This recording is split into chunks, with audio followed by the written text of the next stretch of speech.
Primícias do Reino, capítulo 19. Simão Pedro, pedra e pastor. A manhã esplendente parecia vibrar com a mesma esfuziante alegria que os inundava. Nota da autora espiritual 44. João, capítulo 21, versículos de 1 a 25. Aquela era a Galileia querida e nobre. O mar, amigo, velho companheiro dos longos cismares e demorados labores, levantava-se em ondulações a se despedaçarem em rendas de brancas espumas nos seixos da praia amena. Tudo entoava uma melodia de felicidade, o leve ar da alvorada, o cicio da brisa no arvoredo, o canto das aves, a orquestração da natureza e os corações estuantes. Aquele era o terceiro reencontro com o Mestre desde os funestos acontecimentos de Jerusalém. Fora tão rápido. Ele estava jogando a rede desde a noite, na ânsia de reconquistar a agilidade de outrora, depois do que acontecera, embora a mente atada às recordações, quando ouviu a inesquecível ondulação da voz do Rabi dizer: lançai a rede para a banda da direita do barco e achareis. Fizera-o maquinalmente como nos dias transatos. Ao tentar levantar as cordas, extasiou-se. A abundância de peixes era surpreendente. Somente então percebeu que estava nu. Ocultou-se no barco tosco e compôs-se com a túnica. Alongou os olhos e lá na praia estava o mestre. A circulação, em descompasso, provocava-lhe tonteiras e todo ele era uma canção de indizível alegria. Não esperou que o barco se aproximasse da praia. Atirou-se às águas. Quando os outros chegaram com os peixes, o amigo tomou um, assou-o nas brasas de improvisada fogueira e comeu com eles. Vinde jantar, dissera, com naturalidade. Repetiam-se as cenas dos dias idos. A distância no tempo murchara e tudo continuava como se nada houvesse acontecido. Os olhos dele brilhavam mais e havia naquele rosto outrora impregnado de melancolia a emanação de um amor como não se pode descrever. Simão, filho de Jonas, amas-me mais do que estes? Como o amava.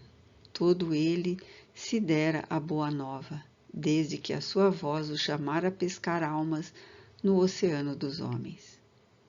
Que poderia dizer naquele instante de excelso conúbio? Sim, Senhor, tu sabes que te amo. Apacenta os meus cordeiros. Sentia-se fraco, sabia-se fraco. Para segui-lo, e somente por isso, abandonara aqueles sítios. Ali nascera, vivia todo o seu mundo. Eram aquelas mirradas fronteiras que se podiam abarcar com um lance ousado dos olhos. Como poderia apacentar ovelhas? Simão, filho de Jonas, amas-me? A interrogação fora levemente assinalada pela tristeza. Olhou com ansiedade. Seria necessário repeti-lo? Sim, Senhor, tu sabes que te amo. Apacenta as minhas ovelhas. Imensas as trilhas por onde seguem os pés dos homens, longe as terras em que se encontram. Sentia-se só, sem forças e triste. Duvidaria o Rabi da sua dedicação? Simão, a exclamação parecia uma música de cristais que se despedaçassem em granitos. Filho de Jonas, tu me amas? Senhor, Tu sabes tudo. Não pôde dominar as lágrimas espontâneas. Tu sabes que eu te amo, que te dei a vida, tu que tudo sabes. Apacenta as minhas ovelhas. Digo-te, Simão, que quando eras mais moço, cingias-te a ti mesmo e andavas por onde querias. Mas, quando já fores velho, estenderás as tuas mãos, outro te cingirá e te levará para onde não queiras. Voltou-lhe à mente aquela noite cruel, noite de insanidade. 3 vezes o mestre o inquirira, 3 vezes o apontaram antes. Não és também dos discípulos deste homem? Interrogara-o a portaria da casa do sumo sacerdote. Não sou, gritara quase inconscientemente. Um peso terrível caiu-lhe sobre as têmporas inflamadas. Quis correr e gritar. Não somente o conheço, amo-o também. Não foi possível fazê-lo. Misturou-se aos demais com a mente obnubilada, quando as labaredas clarearam o seu rosto e lhe disseram, identificando: Não és também um dos seus discípulos? Cólera surda estourou no âmago do seu espírito inquieto e falou com ressentimento, sem poder conter-se. Não sou, nunca ouvi. Ó céus, estava louco. Como podia negar o rabi? Que força dominava sua fraqueza? Saiu amargurado, sem coragem para sobreviver a tanto desequilíbrio, quando outro servo do sumo sacerdote o inquiriu. Não te vi eu no horto com ele? Não és amigo dele? Não, revidou com profunda mágoa. Nunca o vi. Fora demais a sua dor, agora que cantara o galo, triste, cronometrando a sua perfídia. Parecia ver aqueles olhos fitando-o tristemente. Ele mesmo dissera antes: Por ti darei a minha vida. Negar-me-á 3 vezes antes que cante o galo. Inesquecível fora a modulação da sua voz. Achara impossível. Como poderia o mestre vaticinar tão rigoroso e nefando decesso da sua fidelidade? E caíra 3 vezes, embora o amasse. Sabia-se fraco, nunca, porém, se supunha fraco a tal ponto, trair, fugir, negar. Não ignorava a interferência das forças do mal. A elas se referiram o mestre por diversas vezes, conclamando a oração e a vigilância. Sabia que ele seria um alvo 1000 vezes de tais agressões. No entanto, fora ele a enganar-se, obsediado, momentaneamente, como um grito de incomparável alerta para todas as horas. Antes dormira de estranha exaustão no horto. E estas 3 indagações não seriam por acaso para aprofundar nos painéis da sua mente os vínculos do seu dever? O rabi levantou-se e chamou-o a instruí-lo quanto à dedicação junto às ovelhas perdidas nos ínvios caminhos da terra. Desatrelara-se do carro das paixões e morrer para todos os tipos de ansiedade, mantendo somente uma paixão, imolar-se pela felicidade de todos. João seria poupado certamente. Ficaria a cantar a mensagem com a vibração melodiosa do seu exemplo formoso, como harpa divina dedilhada por vigorosa e ignota mão. Ele, porém, deveria verter o pranto de fel e recompor os caminhos até que outras mãos tomassem das suas mãos e a cingissem com cordas. Exultou intimamente. Poderosa, estranha força emanando do benfeitor dominava-o. Subitamente compreendeu tudo quanto antes não entendera. Doçura e meiguice infiltravam-se no seu ânimo. De compleição moral severa, sentia-se enérgico e terno naquele instante e tudo faria para manter-se assim. Na mente em festa, desfilaram aqueles quase 3 anos de convívio. Pareciam um curso que o mestre viera ministrar-lhes, a eles, discípulos ignorantes e simples. E os últimos dias, em que parecia ausente e o sentiam poderosamente presente, significavam o adestramento intensivo para a lavoura de comunhão com os homens. Quem dizem os homens ser o filho do homem? Recordou-se da indagação eloquente com que os honrara a todos meses atrás. Dizem uns que tu és João Batista, responderam com segurança. Outros afirmam que és Elias e outros Jeremias, ou algum dos profetas reencarnado. E tu, quem dizes que eu sou?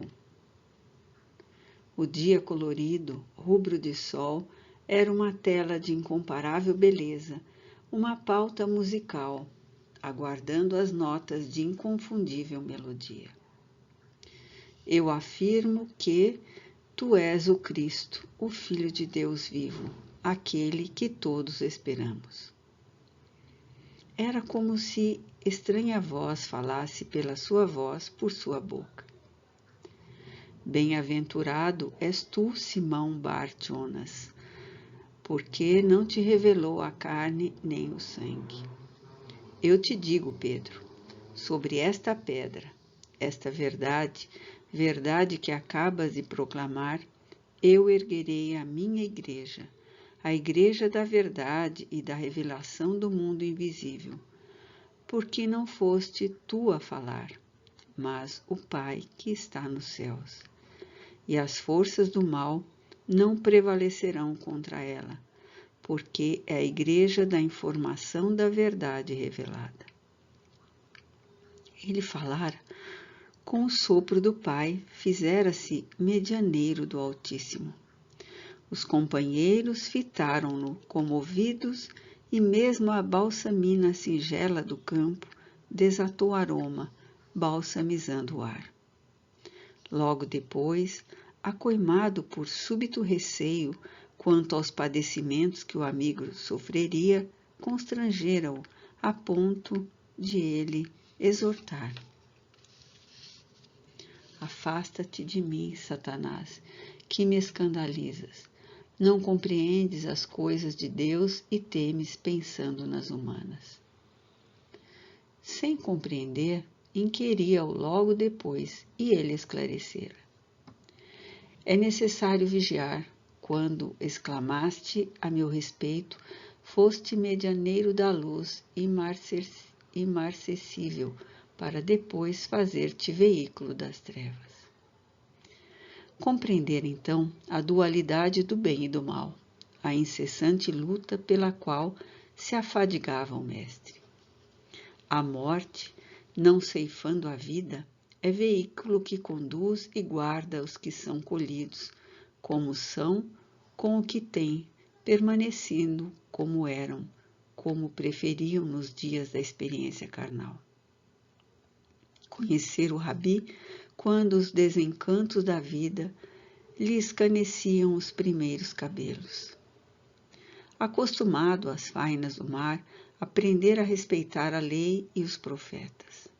Entendia pouco, no entanto, a sutileza e discussões que tomavam todo o tempo na sinagoga, como os argumentos de que eles se utilizavam para perseguirem e malsinarem os já afligidos e atormentados em si mesmos. Os sacerdotes e levitas conheciam-os, ostentavam a brancura dos trajes, mas conservavam negros e sujos os espíritos e os corações. Atendia aos deveres frios do culto religioso por hábito, sem qualquer emoção. amando, porém, aquele povo sofredor das aldeias ribeirinhas e das praças, das praias e dos caminhos. Povo como ele, igualmente sofredor, sem esperança. Quando o Rabi passeara os seus olhos sobre a dor da multidão e a sua voz acenara esperanças na praia formosa, chamando-o, levantara-se para segui-lo, esquecido de tudo. Somente voltava às redes nos intervalos das jornadas ou para atender aos companheiros, socorrendo as necessidades do grupo. Todas aquelas noites foram povoadas de esperança e todos os dias estavam assinalados de luz.